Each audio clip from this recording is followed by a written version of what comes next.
What's good, y'all? Today's video will be a little bit different. Today I'll be analyzing Alberta politics halfway through the United Conservative Party's first term in power.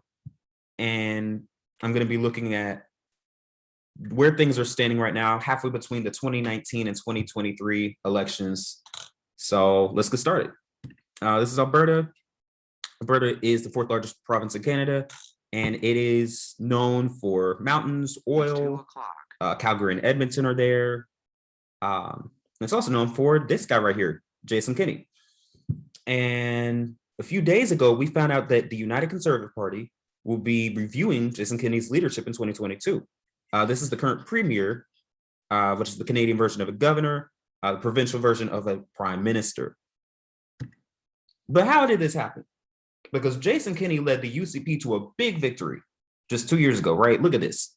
He won all of rural Alberta, did very well in Calgary, and also won a couple seats in Edmonton as well. And so his party is this dark turquoise color. They dominated. I'm talking 63 out of the 87 seats.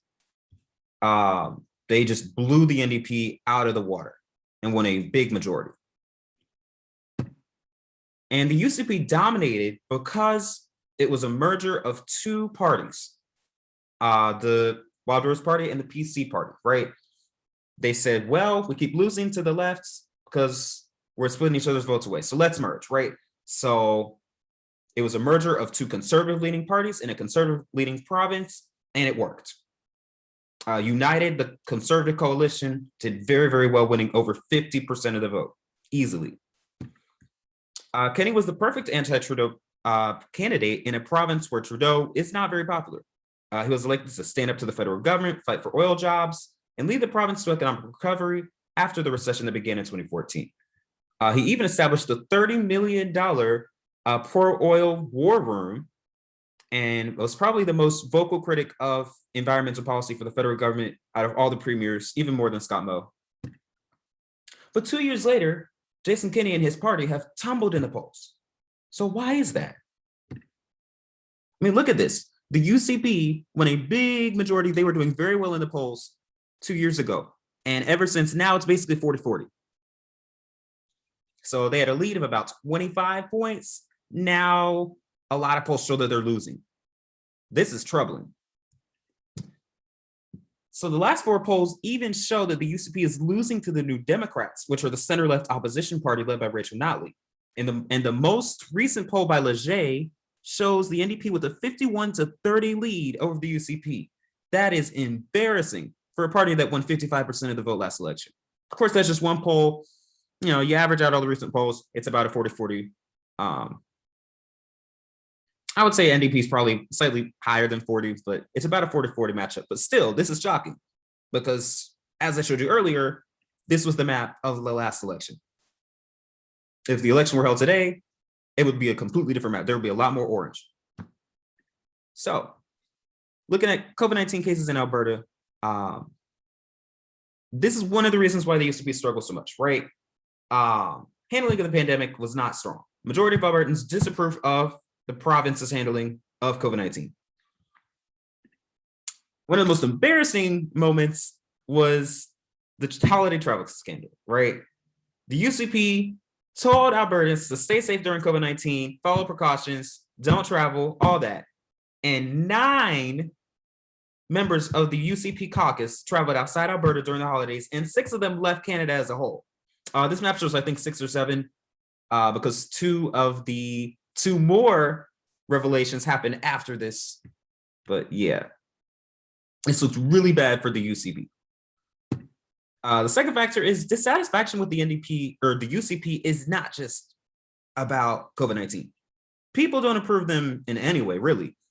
Looking at this poll right here, I believe this was an Angus Reid poll. 603 Albertans were asked, is the province doing a good job or a poor job with environment, with healthcare, with COVID, with education, right? So they asked them all these questions. And none of those questions did they answer that a majority, or did a majority of Albertans answer that the government was doing a good job. The closest was 43-49. Look at these. 62% disapprove of the handling of healthcare. 63% disapprove COVID. 60% disapprove handling of education. 47% disapprove handling of First Nations and Indigenous issues. 65% disapprove of handling of oil and gas, energy. 66% disapprove handling of the economy. It goes on. And 70% disapprove of the government deficit spending, right? So this is bad for the UCP. Another factor, so it gets worse for the UCP, is that there is now a challenge from the right. So typically in Alberta politics, you have two, in the last election, you had two main blocks. You had the UCP on the right, or sorry, this is your right, the UCP on the right and the NDP on the left, right? And then you had a little Alberta party winning about 10% of the vote in the middle. This election, this 2023 election will be very different because Wexit Alberta and the Freedom Conservative Party have come together to form the Wildrose Independence Party. This is a merger of those two parties, and Wexit Party supported independence. Freedom Conservative Party was just further to the right of the UCP in the last election. They combined and they said, let's try to revive the Wildrose Party. Wildrose Party existed from 2002 to 2017. These people are on the far right and they're disappointed with the performance of Jason Kenney. So they said, let's form our own party. And they're getting about 8 or 9% in a lot of polls, which is significant. Not enough to really split a lot of votes away, but still, when the UCP is struggling the way they are right now, every vote matters. So the UCP has to deal with not only a lack of popularity on handling of basically everything and the COVID-19 cabinet scandal, but also they're dealing with the party rising on the far right, coming at their base. This is not good. The point of this video, though, is not so very great for the UCP. The first 2 years of Kenney's government have been very, very rough, but there's still a lot of time for the UCP to regain trust with Alberta voters. Alberta is a province to watch over the next 2 years because if the election were held today, the UCP would probably either lose or barely win. Regional polling crosstabs reveal that the UCP is even struggling in rural Alberta, which is typically their stronghold. So the UCP has a big decision to make. To keep or not to keep Jason Kenney. Jason Kenney is that man wearing the mask right there. He is the premier of Alberta. And he is the face of the party. If the UCP is still looking like this in a year and their numbers are still bad, they might get rid of Jason Kenney. However, Jason Kenney knows that they're about to review his leadership. He has about a year to reconnect with people, to win people over. Trying to bring back the Alberta economy is easier said than done.